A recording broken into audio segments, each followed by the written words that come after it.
தீபா, அந்த பழம் எடுத்துட்டு வா தீபா. என்னாச்சு தீபா, இவ்வளவு சோகமா வர?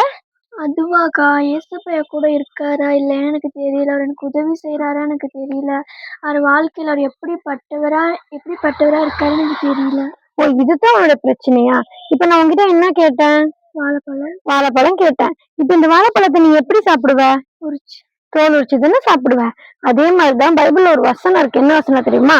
கர்த்தர் நல்லவர் என்பதை ருசித்து பாருங்கள் அப்படின்னு சொல்லிட்டு. இந்த பழத்தை நம்ம சாப்பிடும் போதுதான் அதோட டேஸ்ட் நம்மளுக்கு என்ன பண்ணும் தெரியும். அதே மாதிரிதான் ஏசப்பாவோட நம்ம ஐக்கியமா நெருக்கமா இருக்கும் போதுதான் அவர் நம்மளுடைய வாழ்க்கையில என்ன காரியம் பண்றாரு, என்ன கிரியை பண்றாரு, நம்மளுக்கு என்ன கிருபை கொடுத்திருக்காருன்னு சொல்லி நம்ம என்ன பண்ண முடியும், கண்டுபிடிக்க முடியும். நம்ம எப்படி அவரோட கூட ஐக்கியமா இருக்கணும்னா, நம்ம ஜபத்து மூலமா அவர் கூட என்ன பண்ணணும், எப்பவுமே அவர் கூட நம்ம என்ன பண்ணிட்டே இருக்கணும், பேசிட்டே இருக்கணும். அப்ப நீ ஏசப்பா கூட நீ எப்பவுமே பேசிட்டே இருக்கும்போது அவர் வாழ்க்கையில எப்படிப்பட்டவரா இருக்காரு, அவர் உனக்கு எப்படி உதவி செய்யறாரு, ஒவ்வொரு நாளும் கூட எப்படி பேசுறாரு, எப்படி உன்னை ஆபத்துல இருந்து தப்பு வைக்கிறாரு அப்படின்னெல்லாம் உனக்கு நீ என்ன பண்ணுவாரு, ஆண்டவர் உனக்கு உணர்த்துவாரு. அப்ப நீ என்ன பண்ணணும், இன்னில இருந்து அதிகமா ஏசப்பாவை என்ன பண்ணணும், ருசி பார்க்கிறவளா இருக்கணும். ஓகேவா? அப்ப நீ ஏசப்பாவை அதிகமா ருசி பார்க்கிறவளா இருப்பியா? இருப்பதா. ஆமீன்.